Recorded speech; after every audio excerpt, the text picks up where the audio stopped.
Hello? Michael, I have some bad news for you. We're gonna, due to the economy, you're gonna have to make some cuts.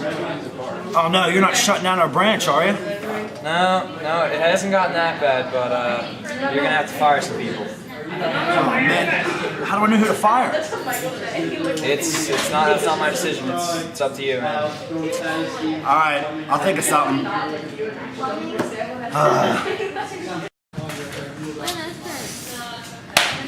All right, guys, listen up.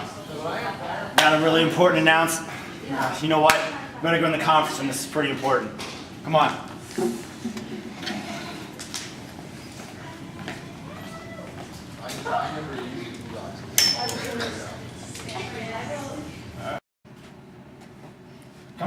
Come on, let's go. Hurry up, we got things to talk about. Let's go.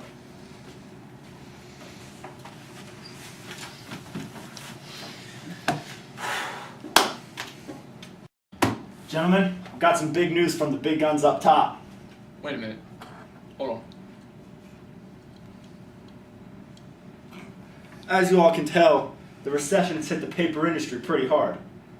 And they're shutting down branches left and right. Whoa. I got a family to feed, man. I go back to the beet farm. Hey, shh, guys, don't worry. We aren't shutting down yet. We're only making cuts right now. That's not a good way to start a meeting. Jim, sorry to hear you getting cut soon. Guys, don't worry, no one's getting cut yet. I haven't exactly decided. But I've been doing my research. Excuse me. Don't want to take up too much of your time. Sure. But at this branch of our paper selling company, we're trying to figure out who to fire. What do you think the best way to pick someone out would be to fire them? I flip a coin. Flip a coin. All right, well, thank you. Sure. Mr. Spencer. Oh, yeah. Hey, I have a question to ask you. Sure. We are currently firing people at this lovely branch here. And we want to know what your personal opinion would be, how we should fire them. Well, what I try to do is I look at whoever's giving me the most perks, most money, cash, gifts over the last bribes. year. Yeah, who's giving me bribes. That's the ones I keep. See, that's smart. Sure. And then Good idea. obviously, if they're not taking care of making sure I got the best parking spot, making sure I got gift That's always baskets for my important. birthday, or Yep. send me on trips to hotels, and away for weekends, I get rid of them. Oh, well, man, that was great. Thank you. There you go. Thank you. Excuse me. Yes. I have a very important question for you. We are currently firing someone from this branch. We need to know what would be the best method of doing so. What would you think? If it was up to me, I would use some kind of intelligence testing, like an IQ test. And if they didn't score above 100, I'd just look them right in the eye and say, "You're fired." You know what? I love that idea. We will do that. Good. Thank you so much. Okay. I found the best way to figure this out is through an intelligence test. You all know what an intelligence test is, don't you? The first IQ test was invented in the early 1900s by a man called Alfred Binet. He was a French psychologist commissioned by the government to figure out how to place students in elementary schools in France. I don't know why we're using Bennett's intelligence test.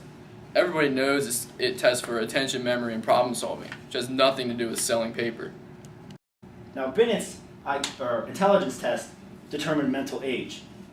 It measured the intelligence based on the average abilities of children of a certain age group. Good thing this isn't testing for maturity, otherwise you'd fail. Actually, I have IQ over 120. Fast forward a couple of years when the test was brought to America by Stanford University psychologist Lewis Terman.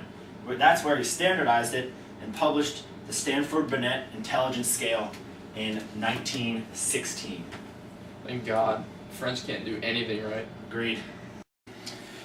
Got this nice little nugget of information right here. The most trusted website online, Wikipedia. IQ tests were also administered to immigrants at Ellis Island when they immigrated from overseas. And the results of these tests helped to fuel several of the stereotypes. Excuse me, but how is this relevant? Jim, no questions right now. I feel like you guys have the right to know all this history. This is a really big decision. I just wanted you to know why I chose to do it this way. Alright, last bit of background information before I wrap this thing up and get down to the real deal. In 1955, American psychologist David Wexler created 3 new intelligence tests. He created the WAIS for adults, and the WISC, and the WPPSI for children. The adult version was revised and renamed the WAIS-3, and it is still in use today. Now, the test I have for you guys today contains 14 subjects on 2 different scales and provides 3 scores: a compatible or a composite IQ or intelligence quotient, a verbal IQ score, and a performance IQ score. Oh, and the average score is 100, so I'm expecting a lot of triple-digit scores, you two. So, since this is such a big decision, can we maybe like take a vote or something for this? Yes, we can take a vote. That'll be good. I just don't think this is a good idea. IQ tests only test for a limited number of subjects. You can't really put a number on how smart someone is. And IQs change over time, and you can't define intelligence. Jim, please. IQ tests are a very accurate measure of human behavior. It outlines a person's mental strengths and weaknesses. And it's also commonly used for employee placement. Isn't that right, Michael? That is right. Intelligence test success runs in my blood.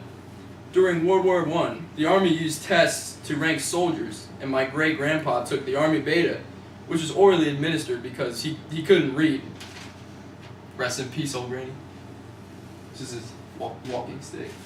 Anyway, he scored so well, it made him an officer. My great-uncle took the written test, also known as the Army Alpha. He was instantly made a general. Basically, I'm not getting fired. All in favor of intelligence test, raise your hand.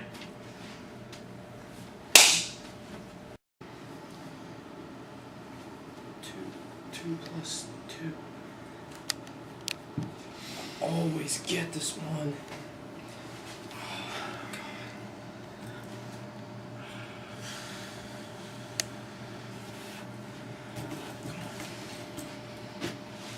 It's not fair.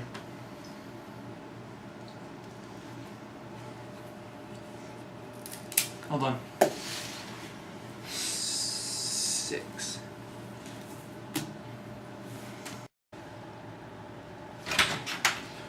Well, guys, got the test back, and evidence shows that since the inception of IQ tests, scores have actually steadily increased from then to now. But you guys are against the norm. Didn't score too well. Dwight, not very good, but you're not getting fired. Yes. Jim, you did the best. Happy to say you're still with us on this team at Paper Selling Company. And Kevin didn't even take the test. Oh man. Can't even tie a tie right or make baskets. So, I'm sorry to say, you're getting fired, dude.